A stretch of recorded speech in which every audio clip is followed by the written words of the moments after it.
everyone, it's Stephanie here with a video for My Favorite Things. In today's episode of MFTv, we are going to be creating a card with a really bold birthday sentiment, and what we're going to do is use this die here. This is the Happy Birthday to You die, and we're going to create an ombre sentiment. It's really easy to do. It does take a little bit of time to create the sentiment, but I really think it's worth it in the end.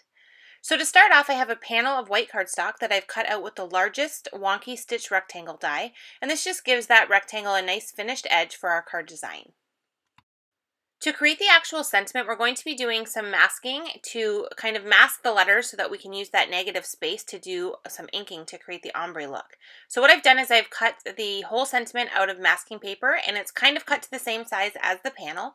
And now I'm just pressing that down onto the cardstock piece there, and I'm really making sure to press all of those letters down, all of those like little pieces that form the letters, because when we do the inking, we're going to be using an ink blending tool, and we're going to be kind of inking right over those. And I don't want any of those letter pieces to lift off, otherwise we're going to end up with ink where we don't want it. I decided to keep the sentiment one single color, so I'm using Peacock Feathers Distress Ink, and I'm just taking my ink blending tool and kind of dabbing it into that ink there, and then I'm starting right underneath the row of letters, and I'm starting on the masking paper, and I'm just kind of pulling that ink up into the letter. You just kind of want to use a light hand so you don't get any really harsh lines from the inking, and if you find that you have too much ink on your ink blending tool, I just use the top area there. You can see I'm kind of dabbing my ink blending tool up there, because that's just masking paper anyway, and we're not going to ever see that again, so you can just kind of utilize that space to kind of get some of that excess ink off. So I ended up going over all of the letters really lightly to kind of get a base coat, and then I realized as I was going that when I was trying to do the bottom of the letters on the two higher rows, that I was getting the ink at the top area of the letters underneath, and I didn't want to do that. So I just am using a piece of Post-it tape, and I'm kind of covering those letters directly underneath, and that's allowing me to easily add the really dark color at the bottom and then kind of go lighter as I work my way up.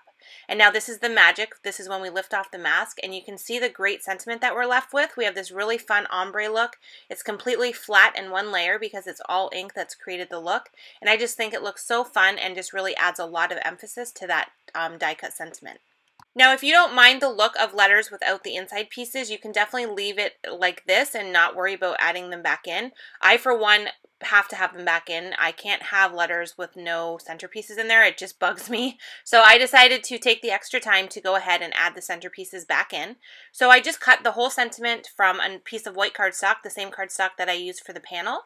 And now I'm just taking a liquid glue pen and I'm just going through and adding all of those centerpieces back into the words. And I kind of really like this effect because the whole entire sentiment is completely flat in one layer. But when I add in those middle pieces, it kind of gives a fun, unexpected dimension to those letters. And I just think it really added to the card. Now for the rest of the card, I didn't want to do too much because this is a really big sentiment and I really wanted, the ombre look to be the focus of the card.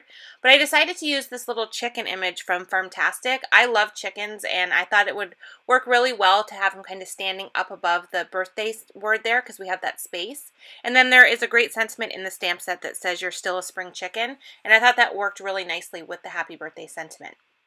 So first I'm going to do the chicken here. I'm stamping him onto a piece of white cardstock, and I use black licorice hybrid ink to do that stamping, and that's because we are going to be coloring this in with Copic markers. So I don't want any of that marker to kind of make the ink bleed, so the hybrid ink works perfectly for that.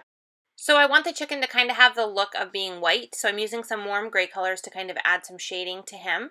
And then I'm also using a red and an orange just to add some color to the rest of the details on the chicken. And I'm not doing any shading or layering of colors. I'm simply using one color on all of those other pieces there. And then I'm just going to go ahead and cut him out with the coordinating die. So now I have this really fun chicken image, and he's going to fit perfectly in that space there.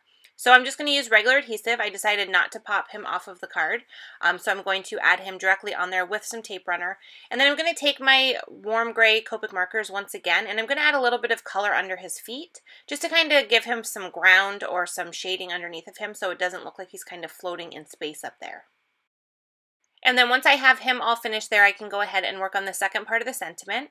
Now you can do this two ways. Because we did the main sentiment completely flat on the card and it's just ink, you can stamp this sentiment in black ink directly onto the card. I decided not to. I was a little bit concerned about the little pieces I had added back into the letters. I figured it would make the stamping kind of wonky and not really stamp perfectly. But if you don't have those pieces in there, you could easily stamp this directly on there. Or you can do it like I did and just create a little banner with the same white cardstock and then just position it directly over top. So once I had that sentiment added on there, I just added some adhesive to the back of the entire panel, and I'm just adhering this to a top fold grout gray card base cut to an A2 size card, which is 4 1/4 by 5.5 inches. And then to finish it off, I'm just going to add a few clear sequins and some silver stickles, and that is going to finish today's card. So I hope you enjoyed this fun chicken birthday card. I really love how it turned out. I think it's super cute. And as always, if you would like a chance to win a gift card to the MFT online store, please leave a comment on this video and subscribe to our YouTube channel, and I will announce the winner in next week's episode of MFTv. Thank you so much for watching, and I will see you in the next video.